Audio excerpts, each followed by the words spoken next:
Evet, şimdi gövde yapımına geçiyoruz. Ayaklarımızı yaptık. İkinci ayağımızı da yaptınız. Birinci ayağımızda ipi kestiniz. İkinci de kesmediniz. Beni bekliyorsunuz, değil mi? Böyle anlaşmıştık. Şimdi gövde yapımına başlayalım. Şuradan size göstereyim. Bakın ayaklar bitti. İki ayağı birleştireceğiz. Buraya kadar yaptık. Şimdi buradan gerisini yapacağız sizlerle. Hadi bakalım. Şimdi ikinci ayağımdayım. Yine hatırlatıyorum, ipimi kesmemiştim. Başlangıç noktama kadar geldim. Bekledim. Şimdi 11x daha öreceğiz. 1 2 3 10 ve 11. Tamamdır. Şimdi ipimi kestiğim ayağımı elime alıyorum. Bunu da başlangıç noktasından geriye doğru 9 tane ilmek sayacağız. Ayaklarımızı bir sık iğne ile birbirine bağlayacağız. Şimdi sayalım. Size net bir şekilde göstermek için şurayı bir bekleteyim. Bakın, burası bitirdik. Başlangıç noktamızdan itibaren 1 2 3 4 5 6 7 8 9 9 ilmek saydık ya, 9'uncuya şöyle yapalım. Bakın, daha yakın gösterebilirsem 1 2 3 4 5 6 7 8 9 9'uncuya batacağız. Şimdi şöyle yapalım. Evet, ben kendim için bu şekilde. Hiçbir şey yapmıyoruz. Zincir falan da çekmiyoruz. Bu şekilde. Buradan 11x yaptık. Şimdi ben kendim için sayacağım. 2 4 6 8 9. 9'uncuya geldim. Üzerine falan almadım. Bakın. Kaçırmak da istemiyorum. Bu şekilde. 9'uncuya geldim. Üzerine ip falan almadım. 2 4 6 8 2 4 6 8 9. 9'uncuya battım. Şimdi ipimi parmağıma doluyorum. Evet, burayı birleştiriyorum. Buradan bir tane aldım ve bir tane sık iğnemi yapmış oldum. Bir sık iğne. Gördünüz mü? Şu an ayaklarımız birleşti. Şimdi bu ilmeği bir sayacağım ve 38 sık iğne yapacağım etrafına. Bunu bir saydım, birleştirmemi 1 2 3 4 5. Bu şekilde sıra sonuna kadar, 38 olana kadar devam edelim. Şimdi size şurayı da göstereyim. Burayı nasıl saklayacağız diyeceksiniz, bu ipi. 7, şöyle 8. Şimdi bunun başından da bir tane var, 9. Evet, bu ipi şöyle elimle şuraya aldım. Bakın, burası 9, bir yandaki 10. Bu şekilde çaktırmadan devam ediyoruz. 10, 11, 12, 38 olana kadar devam edelim. Şimdi 38 yaptık. İkinci ayağımıza da yine 38 yapacağız. Birlikte yapalım. Bakın. Şurada bir zincir oluştu. Bakın, diğer ayağa henüz geçmedim. Şöyle göstereyim. Şuraya daha batmayacağım. Oraya batmadan aradaki zincire batıyorum. Ortada nokta var ya. Oradan 38 sayacağım. Burası 1. Şimdi ayağımı birleştiriyorum. Bakın. 2 3. Şimdi sıra sonunda buluşalım. 38 yapalım. Evet. Şimdi bu ayağı da 38 ördüm. Artık ilmek belirleyicimi buraya takabilirim. Önce size tam nerede olduğumu göstereyim. Bakın, tam olarak buradayım. Şu şekilde göstereyim. Siz de bu orta noktaya kadar 38 yaptınız. 38 burada, 38 burada. Toplamda tek tek sayabilirsiniz. Burası 76 ediyor. 76 etmediyse bir sıkıntı var demektir. Baştan gözden geçirmenizi öneririm. Ben saydım, benimki 76 ediyor. 38 burası, 38 burası. Buralara batmayı da unutmuyoruz ama birleştirme noktalarımıza bir buraya battık, bir de buraya battık. Şimdi ilmek belirleyicimi takıyorum. Artık burası benim başlangıç noktam. İşte burada bu ilmeği takmak önemli. Çünkü burada takip edebileceğim bir sıra yok. Burada takip ediyordum ya rahatça. Burada bir yuvarlağım vardı. Burada yani ben de sayamam. Öyle söyleyeyim size. İlmek belirleyicimi taktım. Şimdi 9x 1 artır yapacağız arkadaşlar. 9x 1 artır, 8x 1 artır. Bunu 4 kere tekrarlayacağız. Birlikte yapalım. Bakın nerede kalmışım? Buradayım. 1 2 3 4 5 6 7 8 9 yaptım. Bir arttırma yapacağım. Aynı ilmeğin içine 2 kere battım. Şimdi 8x 1 artır. 1 2 3 4 5 6 7 8 ve bir artırma. Aynı ilmeğin içerisine 2 tane battım. Şimdi arkadaşlar bakın 9x 1 artır, 8x 1 artır. Şimdi yine 9x 1 artır, 8x 1 artır. Yani 2 tane buraya, 2 tane buraya. 9x 1 artır, 8x 1 artır bir tane. 9x 1 artır, 8x 1 artır bir tane. Yani buraya 2 tane yapmış olduk. Şimdi buraya da 9x 1 artır, 8x 1 artır, 9x 1 artır, 8x 1 artır. Tamam mı? 9x 1 artır, 8x 1 artır 1 saydım. 9x 1 artır, 8x 1 artır 2 saydım. 2 buraya, 2 buraya. Yani 4 tane 9x 1 artır, 8x 1 artır yapalım. Sırasında buluşalım. Ben şu an ikinci 8x 1 artırımdayım. 6 7 8. Şurayı size göstermek istedim de hani kaçırmayın diye. O yüzden tekrar videoyu durdurdum. Bakın her ilmek belli zaten. Şaşıracak bir şey yok ama ilk yapanlar tabii şaşırabilir. Normal bakın ilk ilmeğime geldim. Arttırmamı yapıyorum.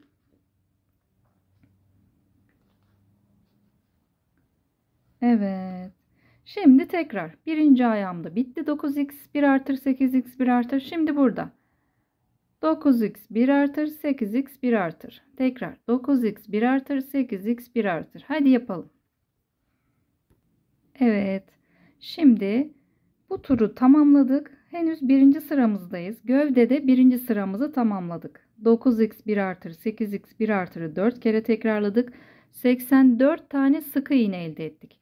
Bakın pembe yerden itibaren, başlangıcımızdan itibaren sayarsanız 84 tane delik sık iğne elde edersiniz. Şimdi ikinci sıramıza geçiyoruz gövdede. Yine aynı şekilde arkadaşlar 10x 1 artır, 9x 1 artır yapacağız ve 4 kere tekrarlayacağız. Yani 2 burada, 2 burada yapacağız. Şöyle göstereyim yine size. Bakın. Buradan buraya kadar 10x bir tane arttıracağız. Buradan buraya kadar 9x bir tane arttıracağız. Buradan buraya kadar 10x bir tane arttıracağız. Buradan buraya kadar 9x bir tane arttıracağız. Buradan buraya kadar 10x bir tane arttıracağız. Buradan buraya kadar 9x bir tane arttıracağız. Buradan buraya kadar 10x bir tane arttıracağız. Buradan buraya kadar 9x bir tane arttıracağız. Tabi bunları sayarak yapacaksınız ama mantığını anlamanızı istiyorum. Yani 1, 2, 3, 4.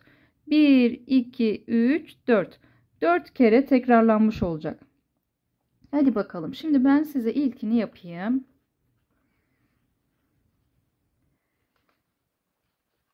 Bir,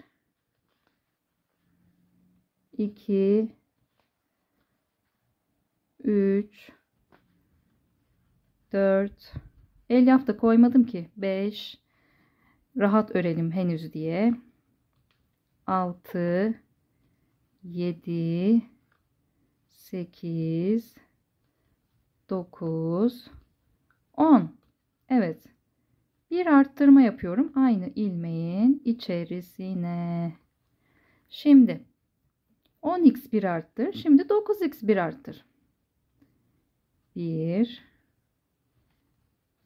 2, 3, 4, 5, 6, 7, 8, 9 ve bir arttırma.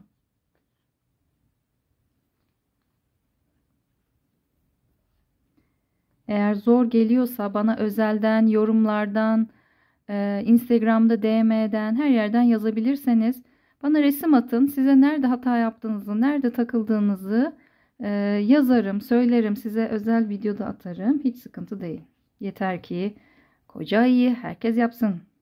Şimdi 10x 1 artır, 9x 1 artır yapacağım. Şimdi yine 10x 1 artır, 9x 1 artır. Hadi bakalım. Evet arkadaşlar, şimdi 10x 1 artır, 9x 1 artır yaptık, bitirdik. Tekrar size anlatayım. 10x 1 artır, 9x 1 artır, 10x 1 artır, 9x 1 artır, 10x 1 artır, 9x 1 artır, 10x 1 artır, 9x 1 artır. Yaptık. 92 tane sık iğne elde ettik. Şimdi ilmek belirleyicimi, bu arada ikinci sırayı yaptık. Üçüncü sıraya geçiyoruz. İlmek belirleyicimi bir üste takacağım. Burası benim 3. sıram olacak. 3. sıradan 10. sıraya kadar 92 sık iğne düz yapacağız arkadaşlar. 92 sık iğne düz. Yani şu kadar bir tık daha yukarı çıkacağız. 3, 4, 5, 6, 7, 8, 9, 10. Yani tam 8 sıra düz örüyoruz. 10. sıraya geldiğimizde duralım. 10. sıraya geldiğinizi nereden anlayacaksınız? Bu ilmekten anlayacaksınız. Lütfen ilmek belirleyicinizi takın. Bu ilmek belirleyici olmazsa sayamayız. Haydi başlayalım. İlmek belirleyicimizi yerine taktık. Birinci sıramızı yapıyoruz. Düz bir şekilde ördük. Dediğim gibi 8 sıra 3, 4, 5, 6, 7, 8, 9, 10. 8 sıra şu kadar bir şey olacak. Düz öreceğiz. Sıra sonuna kadar büyütelim ve buluşalım. Evet arkadaşlar, şimdi 3. sıradan 10. sıraya kadar düz örecektik. Sayalım hemen. Bakın ilmek belirleyicimiz burada duruyor. 3, 4, 5, 6, 7, 8, 9, 10. 3. sırayı yaptık. 3, 4, 5, 6, 7, 8, 9, 10. 10. sıramıza geldik. İlmek belirleyicimizin hizasından kaldığımız yerden devam ediyoruz. Şimdi 44 tane sık iğne yapıp bir tane azaltacağız. Hep birlikte yapalım. Her sıraya tek batıp 44 sık iğne. 1, 2, 3, 42, şimdi 43 ve 44. sık iğnemi yaptım. Bakın ön tarafa geldik. Şimdi bir azaltma yapacağım. Lütfen azaltmalarınızı böyle hepsini almayın. Ön sıradan alın. Bu teknik bir bilgi. Bunu herkes size vermez bu bilgiyi. Sır gibi saklıyorlar gerçekten. Bu oyuncaklarınızın pürüzsüz görünmesini sağlayacak. Böyle selülitli bacaklar gibi değil de pürüzsüz görünecek bu sayede. Şimdi devam edelim. Tekrar 44x bir azalt yapacağız. Yani tekrar 44 sık iğne, buraya gelince bir azaltma yapacağız. Evet, arka tarafa geldim. 44x yaptım. Şimdi tekrar azaltma yapalım. Evet, bir azaltma daha yaptım. Şimdi ilmek belirleyicimi yukarı alacağım. Çünkü yine düz öreceğiz. İlmek belirleyicimi yukarı aldım. Şu an biz 11. sırayı yaptık. 12'den 15'e kadar düz öreceğiz. Yani 90 sık iğne oldu şimdi burası. 12, 13, 14, 15. 4 sıra düz öreceğiz. Hadi başlayalım. İlmek belirleyicinizi yukarı takın ki buradan itibaren sayabilelim. 1, 2, 3, 4 diye sayacağız. 4 sıra düz örün arkadaşlar. Evet. Şimdi 11. sıramızı yapmıştık. 12, 13, 14, 15. 15. sıramızı da yaptık. 4 sıra düz ördük. 90 tane sık iğnemiz var. Şimdi arkadaşlar artık biraz dolduralım.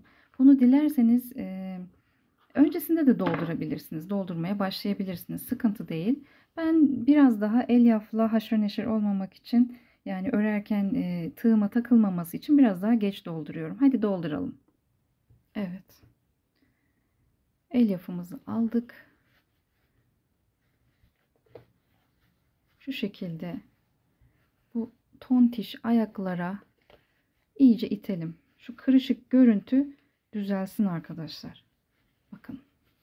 Biraz daha alayım. Parmağımı kullanıyorum. Cımbız kullanan da var da ayıcığımız kocaman olduğu için cımbıza falan ihtiyacımız olduğunu düşünmüyorum. Lütfen malzemelerinizi de kaliteli kullanın. Ben bu işe başladığımda sanırım herhalde 4 yıl oldu. İlk yıllar ama ne olacak, şu iple de örerim, ama ne olacak, şu boncuk elyafı da kullanırım dedim. Böyle oyuncaklarınızın ağzı yüzü bir tarafa kayıyor, haberiniz olsun. Sonra demeyin ya benimki niye olmuyor. Ben öyle diyordum. Ya ben de örüyorum. Benimki niye böyle olmuyor?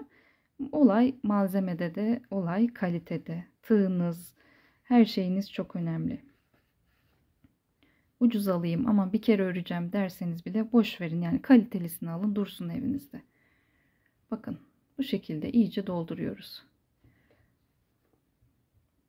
Ben yumuşak olsun diye normalde fazla doldurmuyorum. Yani bu göbek kısmına biraz daha böyle sıkınca pofidik olsun derseniz fazla doldurmayın. Ama ayaklar önemli. Ayaklarınız sağlam olsun. Ayaklarınız selülüsüz görünsün. Evet. Sanırım yaklaşık ben genelde 1 kilo alıyorum elyafı. O yüzden ne kadar harcadığımı tartım olmadığı için bilmiyorum. 400-500 gram rahat gidiyordur koca ayıya. Kocaman bir ayı çünkü.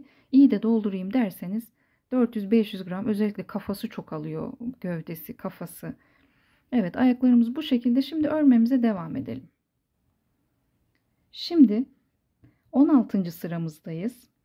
13x bir azalt yapacağız. Yani 13 tane tek batacağız. Bir tane azaltacağız. Bir tanesini beraber yapalım. Bunu 6 kere tekrarlayacağız. Yani buraya gelene kadar, baştan sona kadar. 1 2 3 4 12 13 13 tane sık iğne yaptım. Bir tane azaltıyorum. Ön ilmeklerden azalttım. Bir tane yaptım. Şimdi 5 tane daha 13x bir azalt. Bu pembe çizgimize gelene kadar devam edelim. Evet. Şimdi 13x bir azalt 6 kere tekrarladık. 84 sık iğnemiz kaldı etrafında. Şimdi ilmek belirleyicimizi yine üste taşıyalım. Çünkü düz öreceğiz tekrar. Şimdi 16. sıramızı yaptık. 17'den 22'ye kadar 17, 18, 19, 20, 21, 22 6 sıra düz öreceğiz. Yukarı doğru şu kadar bir miktar ördükten sonra 6 sıra tekrar buluşalım. Evet. 17'den 22'ye kadar 6 sıra düz yaptık. Bakın 17, 18, 19, 20, 21, 22. Şu an 22. sıramızdayız. 84 tane sık iğnemiz var etrafında. Şimdi 12x bir azalt yapacağız. Yine 6 kere. Hadi başlayalım. 1 2 12'yi yaptım. Şimdi bir azaltma yapacağım. Biraz ışığı açalım.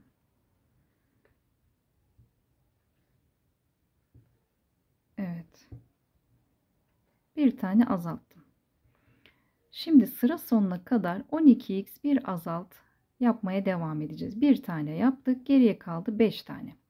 Sıra sonunda buluşalım. Evet. 6 kere 12x bir azalt yaptık. Şu an 23. sırayı tamamladık. 24. sıramız ve 25. sıramızı düz öreceğiz. Şu an 78 tane sık iğnemiz var. Evet. 24 ve 25'i düz öreceğimiz için ilmek belirleyicimizi bir üste alıyorum.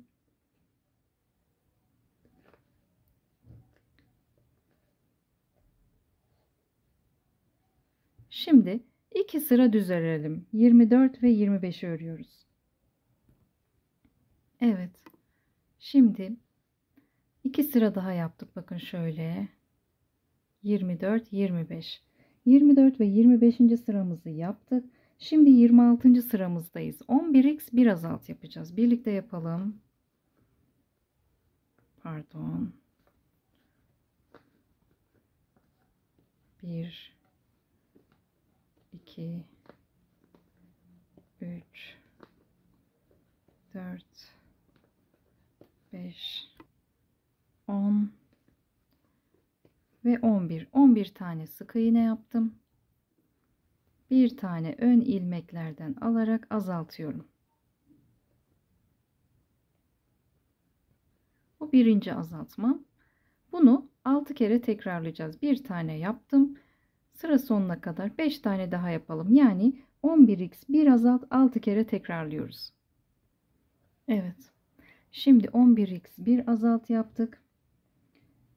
27 28. sıramızı yapacağız. Şu an 26. sıramızı yaptık. İlmek belirleyicimizi bir üste çıkaralım. Çünkü yine düz öreceğiz. Bir üste aldım. Şu an burası 26. sıramızı yaptık. 27 28. 2 sıra sonuna kadar düz örelim. 2 sıra daha yapacağız. Evet. Şimdi 27 28. sıralarımızı yaptık. Şimdi 10x bir azalt yapacağız. Yine 6 kere. Birlikte yapalım bir tanesini. 1 2 evet. 10 tane yaptım. Bir tane azaltıyorum ön ilmeklerden. Evet. Şimdi bunu 6 kere tekrarlayacağız. Bir tanesini yaptık. 5 tane daha 10x bir azalt. 6 kere 10x bir azalt yapıp buluşalım. Evet. 10x bir azalt yaptık. Şu an 29. sıramızı tamamladık. Yine ilmek belirleyicimizi bir üst sıraya taşıyalım. Şimdi yine 2 sıra düz yapacağız. 30 ve 31. sıralarımız. Sıra sonunda buluşalım. İlmek belirleyicimizi taktık.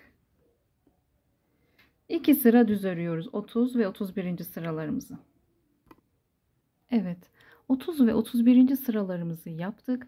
Bu arada ışık için çok özür diliyorum. Yani yapacak bir şeyim de yok maalesef. Hava çok karanlık. Kış günü en aydınlık bu şekilde oluyor.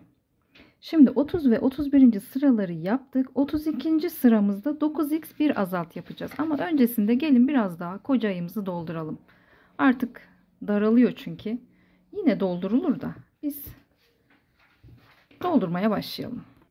Evet, şu şekilde bir miktar daha doldurdum ben. Daha tam doldurmadım. Daha yer var. Şimdi devam edelim. Şimdi 9x bir azalt yapacağız.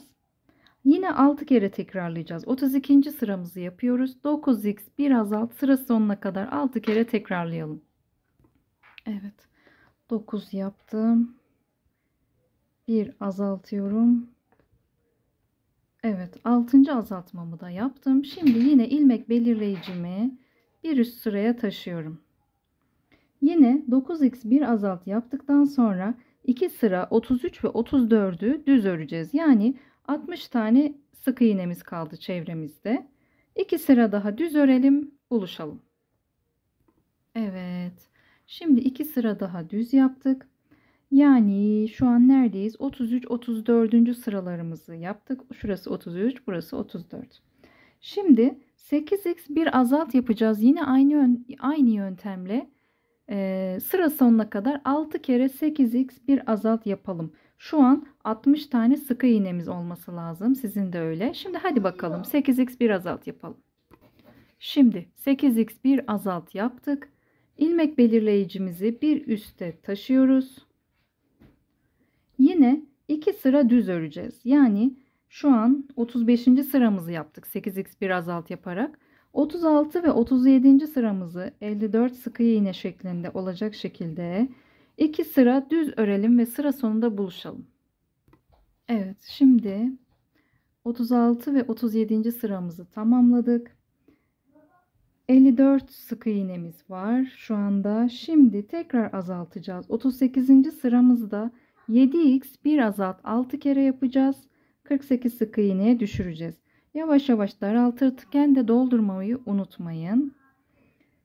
Şimdi ilmeğimizi dursun. 7x bir azalt yapalım. 6 kere buluşalım. Evet. 7x bir azalt yaptık. Şu an 48 sık iğnemiz kaldı. Şimdi ilmek belirleyicimizi yine bir üste taşıyalım. 2 sıra yine düz öreceğiz. Yani 2 sıra 48 sık iğne. 39 ve 40. sıralarımızı 2 sıra düz örelim. Sıra sonunda buluşalım. Evet arkadaşlar, 39 ve 40. sıramızı yaptık. Şimdi artık iyice dolduralım bebeğimizi. Evet, bir miktar daha doldurdum ben. Yani şuraları artık iyice sıkılayın, onu kastediyorum. Buralar artık bitmiş olsun. Şimdi 41. sıramızdayız. 6x bir azalt, yine 6 kere tekrarlayacağız. Birlikte yapalım. Doluyken örmesi artık zor olacak arkadaşlar. 2 3 Çok kolay bir ayı gibi görünse de gerçekten zahmetli. Özellikle yeni başlayanlar belki bunu bir ayda falan bitirebilirsiniz. Ben öyleydim. Şimdi sayalım. 2 4 6x yaptım. Bir tane azaltıyorum. Ön ilmeklerden azaltıyorum. Evet. Şurada ipimi biraz tek bıraktım. Onu düzeltelim. Şimdi bunu 6 kere tekrarlayalım. Bir tanesini yaptık. 5 tane daha yapalım. Evet arkadaşlar, şimdi 6x bir azalt yaptık. Bunu kaçırmayalım şurayı. Şimdi artık kollarımızı da birleştireceğiz. Biraz çekimi ben geniş açıya alayım. Şimdi her azaltmadan sonra 2 sıra düz yapıyorduk ya. Şimdi 6x bir azalt yaptık. Yine 2 sıra düz yapacağız. Fakat birinci sıramızda kolumuzu ekleyeceğiz. Şimdi kollarımızı şöyle elimize alalım. Bakın. Şu yumurta gibi kısmı var ya, yuvarlak, ucu biraz sivri olan, sivri demeyeyim de işte çıkıntılı.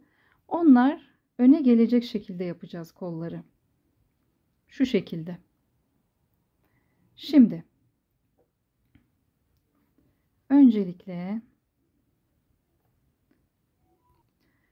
12 tane sık iğne yaptım. İlmek belirleyeceğimden itibaren 12 tane sık iğne yaptım. Kolumuzu birleştiriyoruz. Bakın.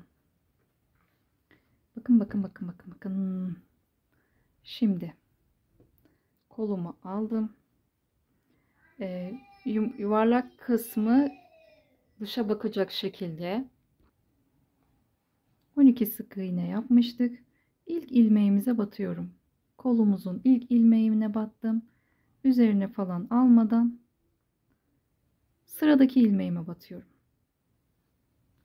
Evet. İpimizi çekelim ve bir tane sık iğne yapmış oldum. 1. Tekrar sıradaki ilmeğime 2. Tekrar bir yandakine ve sıradakine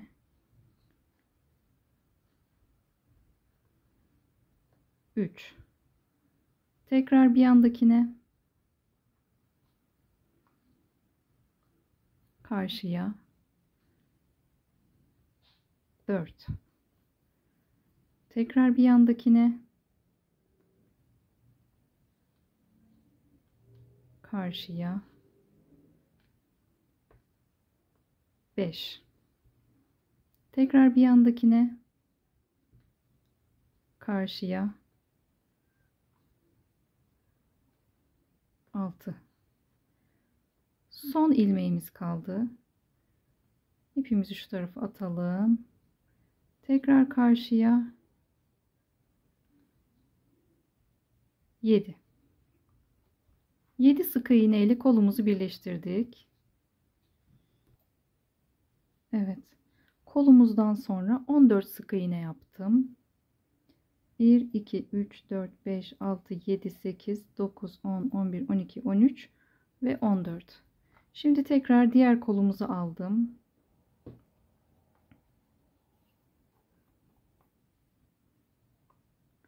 Bakın yine yumurcak, şöyle sivri yuvarlak kısmı öne bakacak şekilde ayarladım. İlk ilmeğimize battım. Şu şekilde üzerine almadan kolumuzun ilk ilmeğine battım. Ve sıradaki ilmeğime battım. Bu 1. İkinci ilmeğime battım. Karşıya battım. Bu 2. 3. Karşıya battım. Dördüncü. Karşıya battım. Bakın şöyle. 4. Karşıya battım. 5. 6. ilmeğimdeyim. Karşıya battım. Bu şekilde. Ve son 7. ilmeğimdeyim. Karşıya battım. Çektim. Bu şekilde 7 ilmek. Şimdi sıra sonuna kadar kaç ilmek kalıyor? 7. Şuradan alamadım. 1, 2 ve sonra 2 ilmek daha. Şöyle ön yüzünü çevirelim. Bakın kollar eşit bir şekilde oldu. Şimdi biz 6x bir azaltı yapmıştık. 2 sıra daha düz örecektik. Birinci sıramızı kol birleştirmede kullandık. Şimdi bir sıra daha düz örelim. Yani 42x yapacağız. 42. sıramızı kolumuzu birleştirerek kullandık. 43. sıramızı 42 tane sık iğne yaparak düz bir şekilde ilerleyelim. 1, 2, sıra sonunda buluşalım. Evet arkadaşlar, bir sıra daha düz yaptık. Şimdi bu içeride kalan kollarımızdan kalma iplerimiz var ya, bunları gergin olmayacak şekilde karşılıklı bağlayalım ki kollarımız daha sağlam olsun. Bakın şu gergin bağlamıyorum. Yani bir tık şöyle şu şekilde bağladım. Birkaç düğüm atalım. Bunu içeri saklayalım. Şimdi biraz daha dolduralım. Bakın burada boşluklarım var benim. İyice dolduralım. Evet. Şimdi bir sıra daha düz ördükten sonra 5x bir azalt yapacağız. Şimdi 42 ve 43. sıralarımızı yaptık. 42'de kolumuzu birleştirdik. Bir sırada 43 yaptık. Şimdi 5x bir azalt 6 kere tekrarlayalım. Dilerseniz bir tanesini yine birlikte yapalım. Artık dolu olduğu için masada tutmakta da zorlanıyorum. 1, 2, 3, 4, 5. Ön ilmeklerden alarak bir azaltma. Görünüyor mu? Çok karanlık gerçekten bugün. Bir azalt. Bir tanesini yaptım. 5 tane daha 5x bir azalt yapın, buluşalım. Evet. Şimdi 5x bir azalt yaptık. İlmek belirleyicimizi ben üste çıkarmayı unuttum. Siz sürekli çıkarabilirsiniz. 5x bir azalt yaptım. 36 tane sık iğnem kaldı burada. Şimdi bir sıra düz yapalım. 2 sıra düz yapıyorduk ya, artık bir sıra yapalım. Evet. 5x bir azalt yaptık. Bir sıra düz ördük şimdi. 4x bir azalt yapacağız. Bu arada burası 36x. Şimdi 4x bir azaltma yapacağız. 30x'e düşüreceğiz. Sıra sonunda buluşalım. Şimdi 4x bir azaltı yaptık. 30 tane sık iğnemiz kaldı. İlmeğimizi, ilmek belirleyicimizi yukarı alıyorum. 5 sıra daha düz öreceğim. Normalde Deniz Hanım kendi tarifinde bunu burada bitirmiş, kesmiş. Biz de zaten dikimi buradan yapacağız. Yani kafayı buraya yerleştireceğiz. Ama ben ayıcığımızın kafası sallanmasın, sağlam dursun, iyi dursun diye bunu daha uzun tutacağım. 5 sıra daha 30x düz yapalım, buluşalım. Evet. 5 sıra daha düz ördük. Dediğim gibi Deniz Hanım'ın tarifinde normalde burada kesiyor 30x yapınca. Ama ben uzun tutuyorum çünkü koca ayının kafası büyük bir kafa olduğu için çok da elyaf oluyor. Pelte gibi sallanır ayınız. Daha bunun içerisine zaten sabit durması için bir şeyler daha koyacağız. Onu kafa yapımında anlatacağım. Şimdi evet, 5 sıra daha düz yaptık. Buradan ilmeğimizi artık keselim. İlmek birleştirme yaptım. Bir zincir çektim. Şu şekilde ipimi kestim. Bu ilmek belirleyicimiz burada kalsın. Boynumuzu dikerken buraya göre ayarlayacağız dikimi. Bu yüzden bu şekilde kalsın. Şöyle bir bakalım. Evet, doldurmalarımızı yaptık. Kollarımızı diktik. Gayet de sağlam oldular, bakın. Evet. Artık kafa yapımında görüşürüz. Gövdemiz bitti.